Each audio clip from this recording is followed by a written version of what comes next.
L'été 1942. L'Europe brûlait, mais le cœur du Troisième Reich battait avec une confiance inébranlable.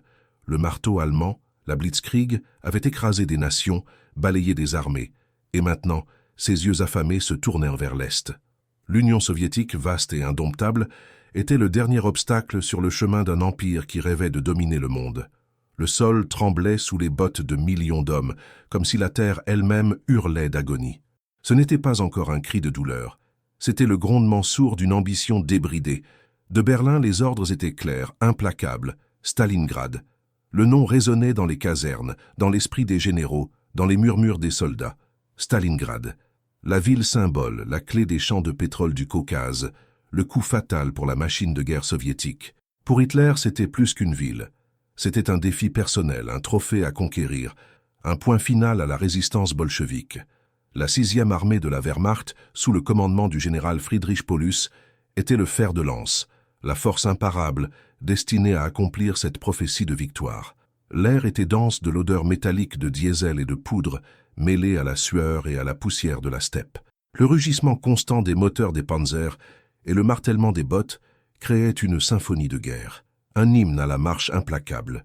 Les soldats, jeunes et endurcis, avançaient comme des dieux de la guerre, la croyance en l'invincibilité gravée dans leur cœur. Ils avaient tout conquis. La victoire était une certitude. Le soleil brûlant, l'immensité de la steppe, l'apparente fragilité de la défense soviétique, tout semblait conspirer en faveur du Reich. Ils ignoraient que la terre elle-même, qui brûlait maintenant sous leurs pieds, se transformerait en leur bourreau. L'été était un mirage, l'hiver, un cauchemar. Ces hommes, cette machine de guerre, étaient sur le point de plonger dans un enfer glacial, un piège mortel qui scellerait le destin de centaines de milliers, une histoire d'ambition, de souffrance et de résilience qui résonne à travers les décennies. Préparez-vous pour un voyage épique à travers le feu et la glace, où l'arrogance s'est heurtée à l'indomptable volonté de survivre. L'avancée initiale fut foudroyante. L'opération Blow, comme était connue l'offensive d'été allemande de 1942, promettait une répétition du succès écrasant de 1941. Les divisions blindées tranchaient les défenses soviétiques comme des lames dans du beurre, avalant de vastes étendues de territoire, capturant des milliers de prisonniers. Le moral allemand était au zénith. La propagande de Goebbels célébrait des victoires quotidiennes, chaque kilomètre conquis, chaque ville prise. Il semblait que rien ne pouvait arrêter la Wehrmacht. Les objectifs étaient clairs. Les champs de pétrole du Caucase au sud, et au cœur de la mer Russie, la ville qui portait le nom du dictateur soviétique, Stalingrad. La 6e armée, poussée par la croyance en une victoire imminente, avançait sans hésitation. Les soldats, équipés des meilleures machines de guerre de l'époque, sentaient le goût de la conquête dans chaque village qu'ils traversaient. L'horizon, autrefois lointain, semblait maintenant se rapprocher, révélant la silhouette de la ville industrielle, un enchevêtrement d'usines et de maisons qui s'étendait le long de la Volga. Ce fleuve, la colonne vertébrale de la Russie, était le prochain Grand Prix.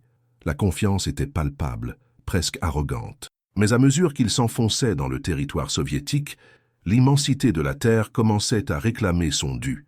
La résistance, bien que fragmentée, était féroce, têtue. L'enfer n'était pas encore arrivé, mais ses portes commençaient à s'entr'ouvrir. L'odeur de brûlé dans l'air, des champs et des villages incendiés par la tactique de la terre brûlée, était un sombre présage de ce qui allait suivre. Si vous appréciez ce voyage à travers l'histoire, n'oubliez pas de vous abonner à la chaîne, de liker cette vidéo et de la partager avec ceux qui sont également passionnés par la Seconde Guerre mondiale. La ville de Stalingrad, autrefois un centre industriel vibrant, avec ses usines de tracteurs et d'armes, se dressait maintenant comme une silhouette fantomatique à l'horizon. Pour la Wehrmacht, c'était la gloire finale, le coup de grâce. En août 1942, les premières unités allemandes atteignirent les faubourgs, la confiance toujours intacte. Le rugissement des canons des Stuka, plongeant du ciel, transformait des pâtés de maisons entiers en tas de décombres, soulevant des nuages de poussière et de débris qui suffoquaient l'air. L'odeur de béton pulvérisé, de fer tordu et de chair brûlée flottait lourdement, une essence de destruction qui deviendrait la signature de cet enfer urbain. Les soldats allemands, habitués aux victoires rapides et décisives de la Blitzkrieg, s'attendaient à une résistance finale et désespérée, mais brève. Ils entrèrent dans la ville avec la même arrogance qui les avait propulsés à travers la steppe. Les chars Panzer, qui avaient dominé les plaines, peinaient maintenant à manœuvrer dans les rues étroites, remplies de barricades improvisées et de cratères de bombes. Chaque bâtiment, chaque tas de briques, chaque sous-sol se transformait en bastion, en nid de résistance soviétique. La bataille changeait, passant d'une confrontation d'armées en rase campagne à un combat de rats dans les ruines. Les défenseurs soviétiques, sous le commandement implacable du général Vassili Tchoïkov, avaient reçu l'ordre, pas un pas en arrière. Stalingrad était plus qu'une ville, c'était un symbole, le nom du leader suprême. La perdre serait une humiliation insupportable. Hommes, femmes, vieillards et jeunes, civils et soldats, tous s'unirent dans une résistance fanatique. Le son incessant des mitrailleuses, le claquement sec des fusils des snipers, les cris de « Hurrah !» résonnaient parmi les décombres.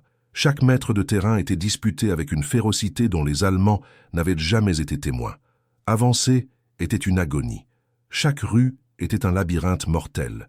Chaque bâtiment, une forteresse. Les chars allemands, autrefois rois du champ de bataille, étaient aveugles et vulnérables dans le combat urbain, proie facile pour les grenades et les cocktails Molotov lancés depuis les fenêtres et les sous-sols. Le combat devint un duel brutal, au corps à corps, pièce par pièce, étage par étage. Il n'y avait pas de ligne de front définie. L'ennemi pouvait être n'importe où, caché dans l'ombre, émergeant de tunnels souterrains, guettant à travers les fissures des murs. C'était la Rattenkrieg, la guerre des rats, où le courage individuel et la brutalité surpassaient la supériorité technologique. L'optimisme initial des Allemands commença à se désintégrer sous le poids de cette boucherie sans fin. Les pertes augmentaient de façon exponentielle. Les hommes, autrefois pleins de confiance, affichaient maintenant des visages marqués par l'épuisement et la terreur. L'odeur de mort, douceâtre et putride, se mêlait à celle de la poudre et de la poussière. Chaque jour, la ville avalait de plus en plus de vie, transformant les rêves de gloire en cauchemars de survie. Le soleil brûlant de l'été, qui semblait autrefois un allié, ne faisait maintenant que souligner la désolation, la chaleur oppressante, exacerbant la soif et la fatigue. Mais alors que le calendrier tournait vers l'automne, une nouvelle menace, encore plus implacable que la résistance soviétique, commença à se matérialiser. Le vent, auparavant sec et chaud, apportait maintenant un froid mordant des steppes. Les pluies, sporadiques au début, devinrent plus fréquentes, transformant le sol en une mer de boue collante qui piégeait véhicules et bottes, faisant de chaque mouvement une lutte épuisante. Les nuits s'allongeaient et la température chutait, annonçant l'arrivée du général le plus redouté de Russie, l'hiver. Le rêve d'une victoire rapide s'évanouissait. Le temps, qui semblait être du côté de la Wehrmacht, se retournait maintenant contre elle, implacable. Les provisions, déjà ralenties par l'immensité des lignes de communication, commencèrent à se raréfier. Les vêtements d'hiver, essentiels pour le froid rigoureux russe, n'arrivaient pas en quantité suffisante. Les hommes qui marchaient auparavant sous un soleil glorieux tremblaient maintenant sous un ciel gris et oppressant, leurs uniformes trempés, leurs bottes s'enfonçant dans la boue gelée.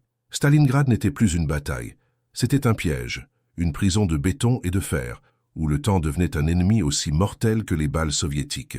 L'enfer promis n'était pas seulement le feu de l'artillerie, mais le gel qui commençait à mordre, lent et inexorable. La Blitzkrieg était morte dans les rues de Stalingrad, et à sa place naissait un cauchemar aux proportions épiques. Les jours d'avancée rapide étaient terminés. La véritable épreuve ne faisait que commencer. Nous plongeons au cœur de l'enfer de Stalingrad. Si vous appréciez cette analyse détaillée, aidez la chaîne à grandir. Abonnez-vous, likez la vidéo et partagez ce document historique. La Rattenkrieg, la guerre des rats, avait atteint son apogée. Stalingrad était un hachoir à viande, une machine implacable d'annihilation qui fonctionnait 24 heures sur 24. Chaque ruelle, chaque sous-sol, chaque égout, chaque tas de briques était un champ de bataille, un point de sacrifice. Il n'y avait pas de front, seulement des foyers de résistance et d'attaque, un chaos sanglant où la vie valait moins qu'une cartouche. Les combats se déroulaient à quelques mètres de distance, parfois à quelques centimètres. Un bunker allemand pouvait se trouver à l'étage supérieur, tandis qu'une escouade soviétique se cachait au sous-sol, séparée seulement par un plafond de béton perforé. Les panzers, autrefois maîtres de la steppe, étaient là maintenant des cercueils de métal, au milieu des ruines, des cibles faciles pour les chasseurs de chars soviétiques qui émergèrent de l'ombre, armés de cocktails Molotov et de grenades. L'odeur de métal brûlé, de diesel et de chair carbonisée était constante, un parfum funèbre qui imprégnait tout. Le jour, la fumée des explosions masquait le soleil. La nuit, les incendies illuminaient l'horizon, transformant la ville en une vision dantesque, un enfer urbain où les cris des blessés se mêlaient au son incessant de l'artillerie et des rafales de mitrailleuses. Les défenseurs soviétiques, menés par la volonté de faire de Tchouikov et la cruauté nécessaire des commissaires politiques, se battaient avec une férocité quasi surnaturelle. Pour eux, Stalingrad était la mère Russie, et battre en retraite n'était pas une option. Chaque homme, chaque femme, devenait un rouage de la machine de défense. Des snipers comme Vassili Zaïtsev, légendaires pour leur précision mortelle, terrorisaient les officiers allemands, faisant de chaque mouvement un risque de vie ou de mort.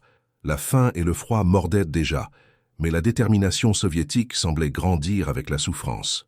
Du côté allemand, la confiance initiale s'était évaporée, remplacée par une fatigue écrasante et un sentiment croissant de désespoir. Les renforts n'arrivaient pas assez vite. Les provisions étaient insuffisantes. Les hommes, épuisés, sales, affamés, voyaient leurs camarades tomber non seulement sous les balles soviétiques, mais aussi sous le poids des maladies et de la désillusion elle-même. Le enfer de Stalingrad n'était pas une métaphore, c'était la réalité brutale de chaque jour, de chaque heure. Ils avaient conquis le monde, mais ils perdaient leur âme dans chaque décombre de cette ville maudite. Alors, le général Hiver arriva. Non pas avec un avertissement, mais avec une étreinte glaciale et mortelle.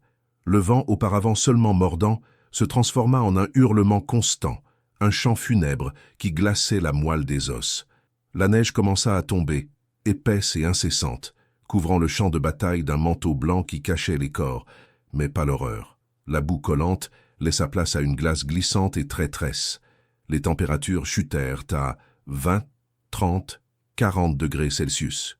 Les armes gelaient, les véhicules cessaient de fonctionner. L'huile des moteurs se transformait en gelée. La peau des hommes se crevassait, les doigts de pieds et de mains se gangrénaient. Engelure, hypothermie devinrent des ennemis aussi mortels que les soviétiques. L'odeur de mort se mêlait maintenant à celle de l'urine gelée, à l'haleine fétide des hommes affamés et à l'odeur métallique du sang qui tachait la neige. Les soldats allemands, encore dans leurs uniformes d'été, sans vêtements chauds adéquats, sans bottes d'hiver, commencèrent à succomber en masse. Parmi les décombres, les civils survivants vivaient un cauchemar à part. Pris entre deux feux, sans eau, sans nourriture, sans chaleur, ils se réfugiaient dans des sous-sols humides et sombres, où la peur et la faim étaient des compagnons constants. Femmes et enfants, autrefois partie intégrante de la vie vibrante de la ville, n'étaient plus que des ombres, luttant pour chaque miette, pour chaque goutte d'eau fondue. Leurs visages, marqués par la suie et le désespoir, étaient un témoignage silencieux de la barbarie qui enveloppait Stalingrad. La ligne entre combattants et civils s'était effacée. Tous étaient en première ligne de la survie. La 6e armée, arrivée avec l'imposante force d'un marteau, était maintenant piégée, ses forces s'épuisant sous le poids combiné de l'acier soviétique et de la glace russe. La ville, qui devait être un trophée, s'était transformée en leur tombeau. L'avancée s'était arrêtée. L'espoir commençait à geler en même temps que les hommes. L'encerclement, le piège mortel, était sur le point de se refermer. Tandis que la 6e armée s'épuisait dans les ruines de Stalingrad, le général Hiver n'était pas le seul ennemi à s'approcher. Le 19 novembre 1942, par un coup de maître stratégique, l'armée rouge lança l'opération Uranus. Non pas contre le cœur de la ville, mais contre les flancs allemands, gardés par des unités roumaines et italiennes épuisées et mal équipées. Le tonnerre de milliers de canons soviétiques rompit le silence glacial de la steppe, un cri de vengeance qui résonna sur des kilomètres. Les chars T-34, autrefois sous-estimés, avancèrent comme des vagues d'acier et de glace, écrasant les défenses périphériques. En quelques jours, les pinces soviétiques se refermèrent, formant un anneau de fer et de neige. La 6e armée, avec environ 300 000 hommes, était irrémédiablement encerclée. L'enfer de Stalingrad s'était transformé en un piège mortel, un Kessel, un chaudron de désespoir. Le choc fut paralysant. La confiance se mua en panique. L'ordre d'Hitler était clair et insensé. Ne pas reculer, maintenir la position. Un pont aérien promit de ravitailler les troupes, mais c'était une illusion cruelle. Les avions de transport Junkers Ju-52, les tentes Ju, luttaient contre des blizzards implacables et la DCA soviétique. Beaucoup n'arrivaient jamais. Ceux qui parvenaient à atterrir n'apportaient qu'une fraction du nécessaire. Au lieu des 700 tonnes quotidiennes promises, à peine 100 arrivaient. Parfois, rien. L'odeur de carburant d'avion se mêlait à l'air raréfié et glacial, un rappel amer d'un espoir qui s'évanouissait. À l'intérieur de l'encerclement, le monde se rétrécit. Le périmètre allemand diminuait chaque jour, sous l'attaque implacable de l'armée rouge. L'immensité de la steppe, qui semblait autrefois une alliée, était maintenant une frontière infranchissable, un désert de glace qui les séparait du salut. Les radios transmettaient des ordres de Berlin, mais la réalité sur le terrain était la faim, le froid et la mort. La pénurie de ravitaillement atteignit des niveaux catastrophiques. Les munitions étaient rationnées, et le carburant pour les chars et les véhicules était un luxe lointain. Les quelques chevaux qui restaient, maigres et épuisés, étaient abattus pour nourrir les hommes, leur viande dure et fibreuse, un soulagement temporaire à la faim atroce. Le froid devint un tortionnaire constant. Les températures chutaient à 30-40 degrés Celsius. Sans vêtements adéquats, sans bottes d'hiver, les soldats commencèrent à perdre doigts, pieds, mains à cause de la gangrène. L'odeur douceâtre de la chair en décomposition, mêlée à l'haleine fétide de la faim, planait sur les campements improvisés. La dysenterie et le typhus se propageaient comme une traînée de poudre, fauchant des vies déjà fragilisées. Les hôpitaux de campagne, improvisés dans des sous-sols sombres et glaciales, étaient surchargés, sans médicaments, sans anesthésie. Les opérations étaient pratiquées avec de simples couteaux, sans gants, au milieu de cris étouffés par le froid et le désespoir. Le moral se désintégrait. La discipline autrefois de fer commença à céder. Les hommes, jadis de fiers soldats de la Wehrmacht, n'étaient plus que des ombres, des fantômes affamés et gelés. L'espoir, l'ultime réserve de l'âme, commençait à s'évanouir. Certains, en plein délire de faim et de fièvre, erraient sans but dans la neige, cherchant une sortie inexistante ou simplement la faim. D'autres, dans des actes de désespoir, tentèrent de piller les rares provisions, menant à des exécutions sommaires pour insubordination, une tentative futile de maintenir l'ordre au milieu du chaos. Les civils piégés dans le Kessel, déjà décimés, faisaient face à une réalité encore plus brutale. Ce qui restait de leur maison était écrasé par les bombardements incessants. La recherche de nourriture devint une obsession quotidienne, une lutte pour la survie au milieu des corps gelés et des décombres. Les enfants, autrefois pleins de vie, avaient maintenant les yeux vides, leur corps squelettique, témoins silencieux d'une cruauté incompréhensible. Ils étaient les victimes oubliées, prises dans une guerre qui n'était pas la leur, mais qui les consumait sans pitié. Au sein du commandement allemand, le général Paulus, un homme méthodique et loyal, était pris entre les ordres irréalistes d'Hitler et la réalité apocalyptique sur le terrain. Il savait que ces hommes étaient condamnés, mais l'obéissance aveugle au Führer empêchait toute tentative de retraite ou de reddition. Chaque jour, l'encerclement se resserrait, la voix des canons soviétiques devenait plus proche, plus assourdissante. Le Kessel n'était pas seulement une zone géographique, c'était un état d'esprit, une spirale descendante de souffrance et de désespoir où la vie devenait un fardeau et la mort une libération. L'enfer glacial de Stalingrad était sur le point de rendre son verdict final. L'histoire de Stalingrad est une leçon de résistance et de désespoir. Nous voulons connaître votre avis. Abonnez-vous à la chaîne et laissez votre commentaire ci-dessous. Quelle a été la plus grande erreur stratégique allemande à Stalingrad? Le Kessel, le chaudron, était devenu une prison glaciale et mortelle. L'opération Uranus avait bouclé l'encerclement et maintenant, en janvier 1943, l'armée rouge lançait l'opération Anneau, cherchant à écraser la 6e armée de Paulus une fois pour toutes. L'encerclement se resserrait chaque jour, chaque heure. Les canons soviétiques, qui étaient auparavant une menace lointaine, rugissaient maintenant à quelques kilomètres, leurs obus explosant avec une férocité assourdissante, transformant ce qui restait des défenses allemandes en poussière et en éclats. La neige, autrefois un ennemi silencieux, était maintenant un tombeau pour les morts, leurs corps gelés s'accumulant dans les tranchées et les cratères. L'espoir d'un pont aérien efficace n'était qu'un mirage cruel. Les avions allemands, lorsqu'ils parvenaient à percer le blocus antiaérien soviétique et les tempêtes de neige, apportaient plus de promesses vides que de ravitaillement vital. Chaque atterrissage était un risque mortel. L'odeur de carburant d'avion se mêlait à l'odeur fétide de la mort et du désespoir. La faim atteignait des niveaux inimaginables. Les hommes mangeaient ce qu'ils pouvaient, du son de blé mélangé à de la sueur, de la viande de cheval durcie par le froid, et de sombres rumeurs de cannibalisme commençaient à circuler parmi les plus désespérés. La vie se résumait à une lutte primaire pour la survie, où la dignité humaine s'évanouissait à chaque souffle glacial. La dernière chance de salut pour la 6e armée avait été l'opération Tempête d'hiver, la tentative du Feldmaréchal Erich von Manstein de briser l'encerclement de l'extérieur. Pendant un bref instant, à la mi-décembre, une lueur d'espoir brilla. Les avant-gardes blindées allemandes arrivèrent à seulement 48 km du périmètre encerclé.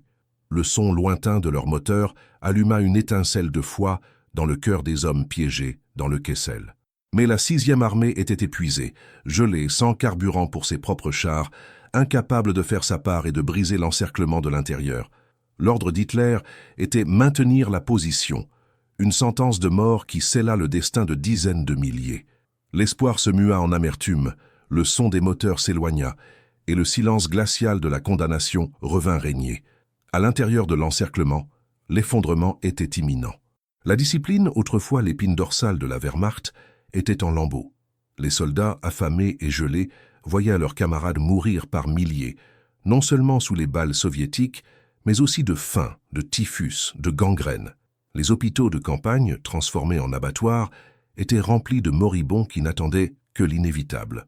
Les officiers, autrefois arrogants, luttaient maintenant pour maintenir une façade d'ordre, tandis que la réalité brutale les avalait.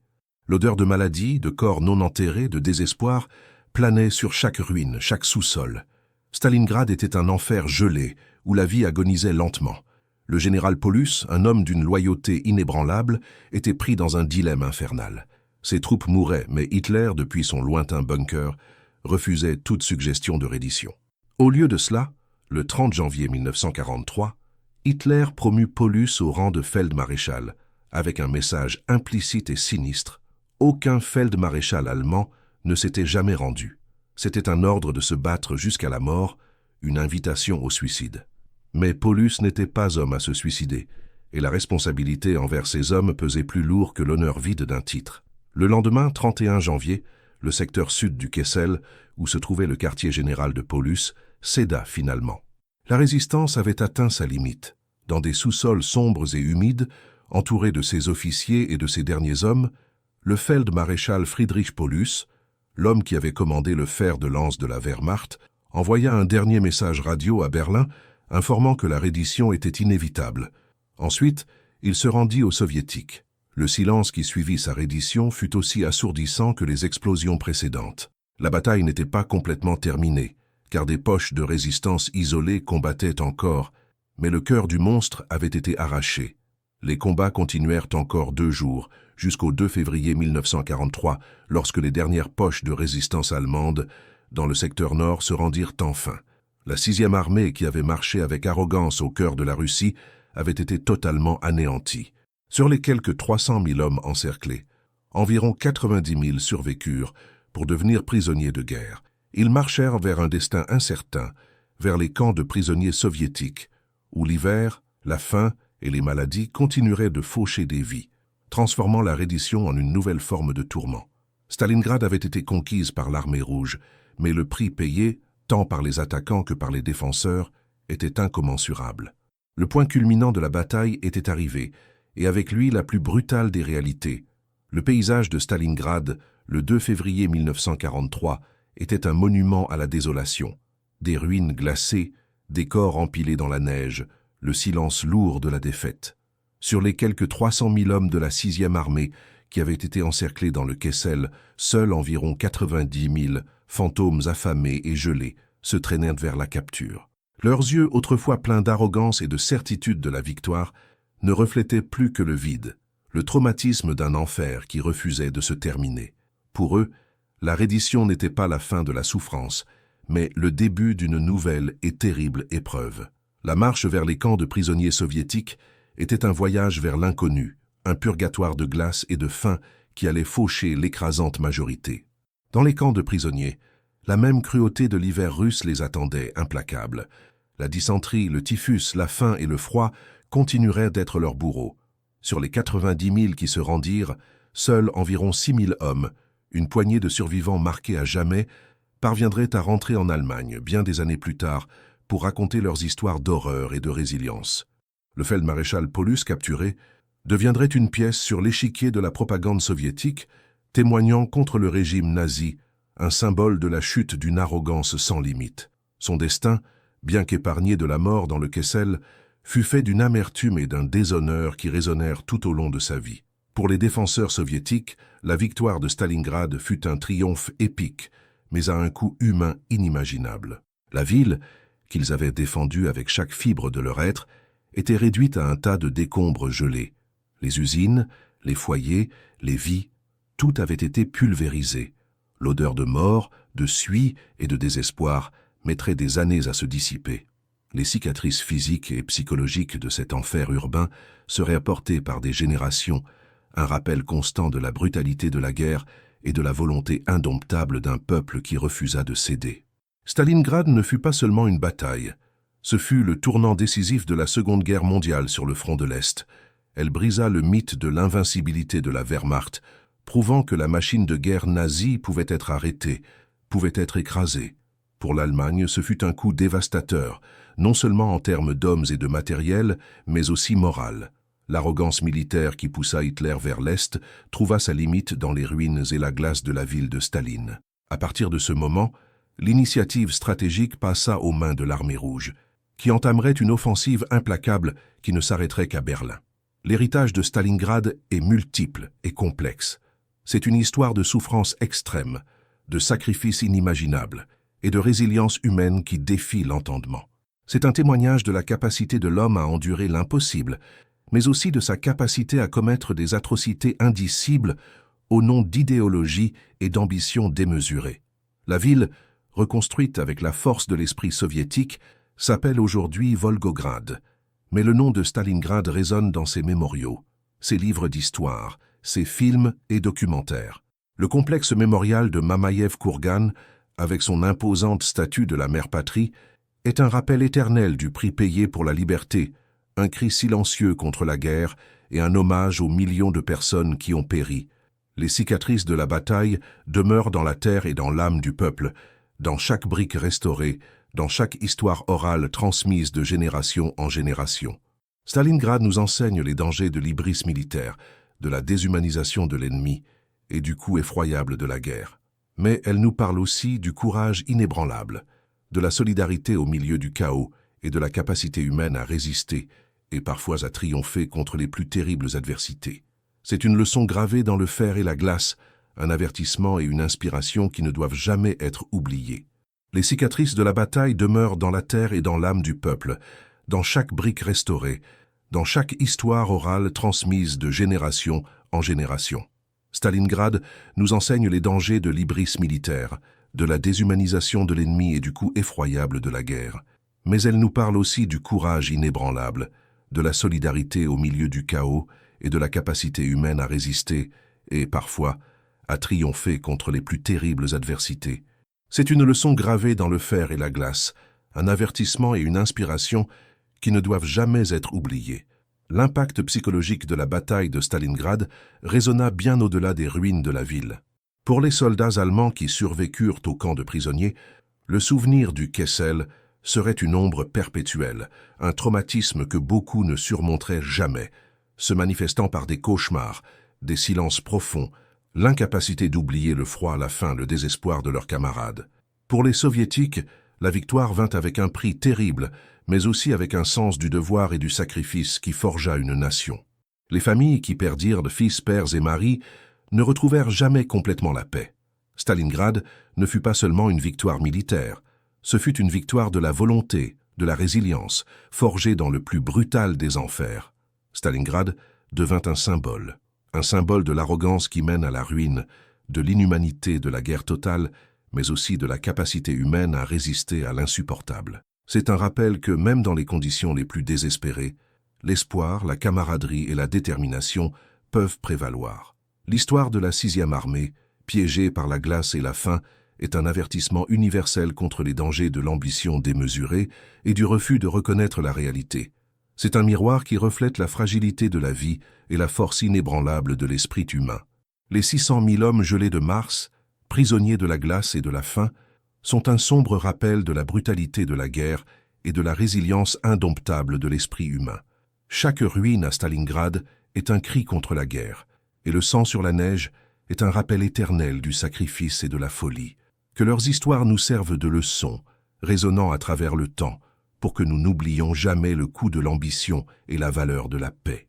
L'humanité, dans son infinie sagesse et folie, continue de revisiter ces champs de bataille, non pour célébrer la destruction, mais pour apprendre, pour réfléchir, pour jurer que de telles horreurs ne se répéteront jamais plus. La bataille de Stalingrad, avec ses échos de douleur et de triomphe, demeure comme un phare dans l'obscurité de l'histoire, éclairant les chemins que nous ne devons pas suivre. Elle nous invite à nous souvenir, à ressentir, à comprendre la profondeur du sacrifice et la futilité de la violence. Que la mémoire de ceux qui ont péri dans l'enfer gelé de Stalingrad nous inspire à construire un avenir où la paix sera l'unique victoire. Merci d'avoir regardé cette analyse profonde de la bataille de Stalingrad. Pour plus de documentaires et d'histoires qui ne doivent pas être oubliées, abonnez-vous à la chaîne, likez cette vidéo et partagez-la.